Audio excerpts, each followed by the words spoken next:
जय श्री राम। जय सिया राम। कहानी को आगे बढ़ाते हैं जी श्री राम भाई लक्ष्मण और सीता जी के साथ जी। अयोध्या वासी उनके पीछे पीछे वनगमन के लिए प्रस्थान, और सब अयोध्या वासी दुखी दुखी उनके पीछे पीछे आ रहे हैं जी। और मेरे ख्याल से अयोध्यापुरी के बॉर्डर तक आते हैं ये लोग, काफी आगे तक आते हैं। वहां पर इनकी मुलाकात होती है। हाँ, फिर श्री राम जी रात्रि में अयोध्या वासियों को पीछे छोड़ देते हैं। अच्छा। और चुपके से राम जी, लक्ष्मण जी, सीता जी, हाँ। और एक मंत्री सुमंत्र जी उनके साथ चुपचाप सुबह रात के अंधेरे में निकल जाते हैं, आगे चलते हैं, फिर जंगल में पहुंच जाते हैं। हाँ। जहाँ पर निषाद राज से ये एक तरीके की जनजाति थी, क्या था निषाद? हाँ, निषाद वैसे बहेली को कहते हैं शायद, मैं इतना तो नहीं जानता मोटे तौर पे। शेड्यूल ट्राइब कथा में संस्कृत में पढ़ा है तो अच्छा। हाँ, निषाद में ना हंटर्स, बहेलिया मतलब शिकारी, हंटर्स। अच्छा, हो सकता है। हाँ। हो सकता है शेड्यूल ट्राइब उस समय ये लोग उस टाइम वो करते होंगे मेरे ख्याल से, शिकार पक्षियों का, पशुओं का। हाँ, अपनी इनकी कम्युनिटी थी। शहर के बाहर रहते थे, और जैसे थोड़ा भील जनजाति टाइप की होती, भील हो गई, जैसे शबरी जी के लिए मैंने पढ़ा था, वो भील वाले हो गए। वो भी शायद इसी उसमें थोड़ा तिरस्कृत दृष्टि से इस वजह से देखते थे कि जानवर वगैरह खा पी लेते थे, इस वजह से उन्हें शायद यही मैं आपसे जानना चाहती थी, क्योंकि ये एक तरीके से उस समय अनटचेबल जो एक वर्ड चलता था हमारे यहाँ, अछूत टाइप का। ये क्योंकि जो राम कथा पढ़ी उसके हिसाब से मुझे लगता है ये एक ऐसी जनजाति थी जिसे लोग एक डिस्टेंस मेंटेन करते थे, सोशल डिस्टेंस मेंटेन करते थे। तो पहले तो ये कि क्या राजा दशरथ के टाइम में, उस टाइम भी ये सब चीजें चलती थी। हाँ, मतलब अनटचेबिलिटी जिसको कि मतलब कि कोई ये नीची जात का। हाँ, ये तो जब से सनातन धर्म बना है तभी से ये व्यवस्था रही है। तो क्यों था? नहीं, अनटचेबिलिटी का तो नहीं कहेंगे, लेकिन वर्ण व्यवस्था तो रही है कि ब्राह्मण, क्षत्रिय, वैश्य। तो वर्ण के हिसाब से उनका स्थान भी रहा ना, वर्ण के हिसाब से जैसे ब्राह्मण को सबसे उच्च स्थान दिया, राजा भी अपनी जगह छोड़ के खड़े होते। जी। तो और उसके बाद वैश्य थी, और फिर शूद्र, तो उसमें आ गए जिनको आज हम दलित जैसे कह देते हैं या कुछ भी कहते हैं। आजकल कम से कम अनटचेबिलिटी नहीं है, सरकार ने प्रोहिबिट कर दी, लेकिन उस टाइम की हम बात कर रहे हैं। वैसे इस एपिसोड में पहले जो भाव है वो ये था कि वो गए और निषाद राज जी देखें कि राजा राम जी चंद्र जी आ रहे हैं। और वो दूर से ही उनको प्रणाम करते हैं, और श्री राम जी उन्हें बिल्कुल गले लगा लेते हैं और कहते हैं कि मेरे सखा हैं आप। तो कैसे उन्होंने अपनी परंपराएं तोड़ दी? यदि वो सामाजिक मान्यताओं को कैसे उन्होंने 1 मिनट में नियमों को, क्या वो भगवान थे तो उनके लिए कोई सामाजिक नियम कानून नहीं था? श्री राम जी ने क्या तोड़ दी? जब सभी ने तोड़ दी, फिर तो बाद में भरत जी भी गए थे। तो उन्हें जैसे पता चला ये मेरे श्री राम जी के सखा हैं, तो वो भी उनके गले लग गए कि भाई क्वेश्चन इसलिए क्योंकि राम जी ने अपने जीवन में नियम तोड़े नहीं है, नियम बनाए हैं। मैं सोचती हूँ वो नियमों का पालन करने वाले रहे हैं। अब नियम की बात इसमें याद क्या है, मतलब नियम ये तो नहीं था कि अनटचेबल हो, ये तो कोई नियम कहीं पे भी नहीं लिखा गया है हमारे शास्त्रों में। ऐसा तो कहीं नहीं लिखा गया है कि इनसे हमें दूरी बना, हमसे ही कोई दूरी बना के चले या समाज डिवाइड हो जाए। क्या वर्ण व्यवस्था इस वजह से बनाई जाएगी कि किसी को परेशान करें, किसी को दूरी बनाने के लिए करें? ये तो कुछ वो ही नहीं था, ये तो कर्मों के हिसाब से था। जिसका जो लेवल था कर्म करने का, उसको वो काम दे दिया। एक समाज अच्छी तरह सुव्यवस्थित तरीके से चले, भाई जो लोग बुद्धिमान थे उनको हमने वेद पढ़ाए, उनको हमने पढ़ाने लिखाने का काम दे दिया। जिनकी व्यवसायिक बुद्धि तेज थी, है ना, उनको हमने व्यापारी बुद्धि के लिए दे दिया। जो लोग वीर थे, साहसी थे, उन्हें शासन करने वाला दे दिया। जो लोग इनमें से किसी भी चीज में नहीं थे तो उनको हमने सेवकों का काम दे दिया। नहीं, ये यहाँ पे मैं आपसे डिफर करूंगा। अच्छा। यहाँ पे भी मान लीजिए जो ये हाथ के काम हैं, कारीगरी के काम हैं, इस तरह के जो इतने काम हैं, वो भी तो करने वाले हुए। तो वो एक स्किल्ड कैटेगरी तो हुई। वो ऐसा तो है नहीं कि उन्हें कुछ नहीं आता तो उनको ये हो गया। ये इस तरह से हम ना सोचें। और दूसरा ये कि सवाल तो यही है कि भाई इनका क्या मतलब, एक तरीके से मिलन होना नहीं चाहिए क्या? मतलब कि एक ऊंचे, हमने ये मान लिया कि ब्राह्मण क्षत्रिय वैश्य मतलब ऊपर उस है टाइम और के ये नीचे हिसाब है। से तो देखिए, क्योंकि ये एक बहुत मार्मिक प्रसंग बना के प्रस्तुत किया गया है कि भगवान की दृष्टि में कोई ऊंचा नीचा नहीं है। जी जी। यानी उस टाइम समाज में ऊंचा नीचा था। हाँ, समाज में ऊंचा समाज नीचा में तो था। था, और ऊंचा भगवान नीचा श्री था। राम जी तो एक ही पर्पज से अयोध्या से निकले थे, और वो था राम राज्य की स्थापना।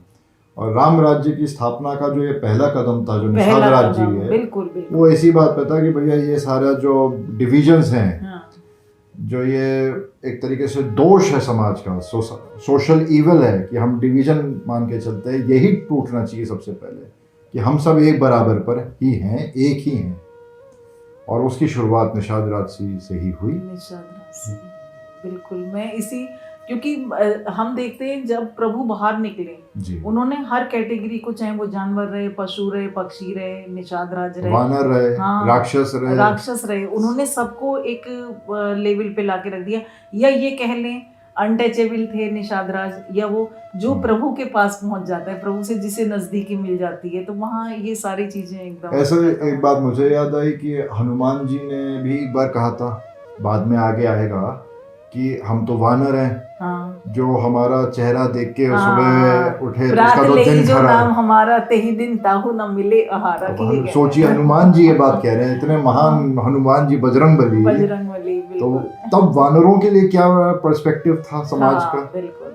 तो और फिर वो ये कहते हैं कि श्री राम जी ने ये सब नहीं देखा और मुझे गले लगा लिया। गले लगा लिया। तो हनुमान जी ही इस बात के एम्बेसडर बन गए एक तरीके से, कि वानर तो जाति भी, मतलब ह्यूमन स्पीशीज से भी एक कदम नीचे हो गया वो एवोल्यूशन में, पशु और मनुष्य के बीच का। ये तो फिर भी निषाद जाते पूरे मनुष्य ही थे। नहीं, मैं ना इसमें एक चीज कहती हूँ, हो जी। सकता है उस समय अनटचेबिलिटी हो। इसका एक ये भी लॉजिक हो सकता है कि जो जना जो काम करता है ना, जी, उसमें उसके वो बॉडी में, उसमें वो वाइब्रेशन रहती है। जैसे वो यदि बहेलिए थे, तो वो एक तरीके से जीव हत्या से अपनी आजीविका कमाते होंगे। जी जी। तो इसलिए लोग दूर रहते होंगे, क्योंकि उन्हें लगता था कि जो जीव हत्या कर रहा है, तो वो वाइब्रेशन हम तक पहुंचेगी, हमारी भी मनोवृत्ति वैसी होगी। हम उस चीज को इस तरीके से भी एक नई पर्सपेक्टिव हो सकता लेने का। ऐसा नहीं है कि उसे छूने से उन्हें कुछ लगे जा रहा था। देखिए, पहले मृत्यु हो जाती थी तो लोग कहते थे कि वहां से आए हो। तो इससे मुझे एक पॉइंट और अभी याद आया आपका, जब जी। चित्रकूट में थे अभी आगे ही, तब और भी सब जाति जो उस समय वनों में रहते थे वो सब आए थे। तो वो खुद ही बोले थे श्री राम जी से कि हमारा तो स्वभाव ऐसा है, जो अयोध्यावासी बनने आए हुए हैं, कि हम तो इनके बर्तन वगैरह चोरी कर लेते, हमने नहीं किया। अच्छा, यही हमारी सेवा है। मतलब वो भाव में कह रहे हैं तो इनोसेंट ना।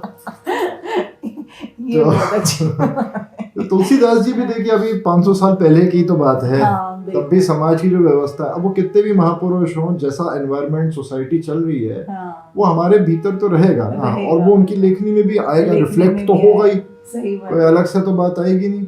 लेकिन वही तुलसीदास जी अगर अलग दिखा रहे हैं तो साथ मिला भी तो रहे हैं, साथ मिला भी रहे हैं। वो ये संदेश भी तो तुलसीदास जी कह रहे हैं कि वासुदेव सर्वम, कि आप तो शरीर की दृष्टि से देख रहे हैं या उनके व्यवहार से देख रहे हैं कि कौन ऊपर है कौन नीचे है, पर भीतर तो सबके वही एक राम है, वही आत्मा राम है। ये और वो हमारे लिए जो कोई हो सकता है कि नीची कैटेगरी अनटचेबल, भगवान ने ये भी दिखाया इससे, लेकिन उसकी इंटरनल नजदीकी कितनी है कि प्रभु खुद देखिए वहां निषाद राज के पास पहुंच रहे हैं, गले से लगा रहे हैं जी। तो कहीं तो उनके कुछ सत्कर्मों का फल होगा। दुनिया कितना निषाद राज जी है ना। तो ये तो देखिए वाल्मीकि जी का भी तो ऐसे ही है, वो तो बल्कि डाकू थे, डकैत थे बिल्कुल। और वो मरा बोल के बन गए संत, इतने महान संत वाल्मीकि जी बन गए। और क्या दे के गए हैं, हमें लगता है राम कथा का अमृत निकाल के दे के गए हैं वाल्मीकि जी ने। यदि नहीं लिखी होती तो कैसे हम लोग इस चीज से परिचित हो पाए। और एक भक्तमाल ग्रंथ है, उसमें मुझे याद है, एक भक्त की कथा है, मुझे बहुत डिटेल तो याद नहीं है, पर वो कसाई का काम करते थे उनका परिवार, और उसमें वो मांस काट कर और लेकिन उन्होंने एक शालिग्राम जी रखे हुए थे वजन करने के लिए। आप कोई सुनिए कथा आपने ये? सुनाइए हमारे और भक्तों को अच्छा लगे। हाँ नहीं, बस वो कसाई थे और इतने भोले थे कि जो शालिग्राम भगवान होते हैं, हाँ। पत्थर उसको कहते हैं, शालिग्राम से भगवान नारायण का रूप माना जाता है, उसको वजन देने के लिए तोड़ते थे। लेकिन उनके हृदय में शुद्धता और पवित्रता थी, और वो जब भी कर रहे हैं तो नारायण नारायण नाम ले रहे हैं भगवान का, हरि हरि जो भी नाम लेते हैं, और बस इतनी बात से ही भगवान रीच गए उनसे और दर्शन दे दिए। और आगे फिर स्टोरी चलती है, वो उन्होंने काम छोड़ दिया, आगे गए अपना जगन्नाथपुरी दर्शन वगैरह करके आए, सारा काम। तो भक्ति के मार्ग पे, प्रभु के मार्ग पे ना, मतलब कोई क्राइटेरिया फिक्स नहीं है। ये तो हमने सोच लिया कि सोसाइटी जो वर्ण व्यवस्था है ये जीव ने बनाई है, हमने इंसान ने बनाई है, भगवान ने तो नहीं बनाई ना।